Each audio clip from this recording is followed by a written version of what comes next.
Video কিন্তু সবাই করতে পারে, কিন্তু ভিডিও করতে পারলে কি হবে, কোয়ালিটিফুল ভিডিও কতজন করতে পারে সেটা হচ্ছে মূল কথা। ফেসবুক বলেন আর ইউটিউব বলেন আর টিকটক বলেন, যে একটা প্ল্যাটফর্মই বলেন না কেন বা যেটাই বলেন না কেন, সেটার মধ্যে যদি ভিডিও ভাইরাল করতে চান তাহলে অবশ্যই কোয়ালিটিফুল মাস্ট বি ইম্পর্টেন্ট। কারণ কি, কোয়ালিটিফুল যারা ভিডিও বানাতে পারবে তাদের ভিডিও রাতারাতি ভাইরাল হবে। এটা কিন্তু আমার কথা না, এটা হচ্ছে ইউটিউব, ফেসবুক, টিকটক প্ল্যাটফর্মের একটা রোবোটিক সিস্টেম। কারণ কি, আপনার ভিডিওতে যদি দম থাকে যে আপনার ভিডিওতে দেখে মানুষ কিছু একটা শিখতে পারবে, কিছু একটা এনজয় করতে পারবে, কিছু একটা বুঝতে পারবে, তাহলে আপনার ভিডিও রাতারাতি ভাইরাল হতে বাধ্য হবে।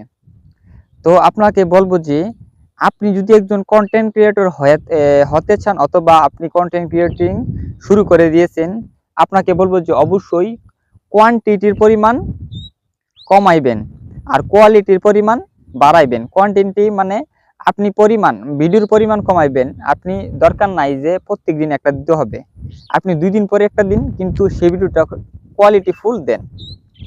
বিষয়টা হচ্ছে যে ভিডিও সবাই বানায় কিন্তু কোয়ালিটিফুল সবাই করতে পারে না।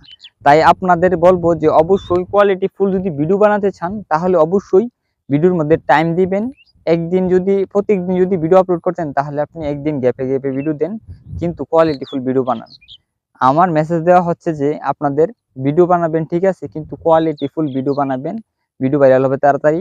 আর ফেসবুক বলেন আর ইউটিউব বলেন, যে কোনো প্ল্যাটফর্ম থেকে তাড়াতাড়ি সফলতা অর্জন করতে পারবেন। আশা করি বিষয়টা বুঝতে পারছেন।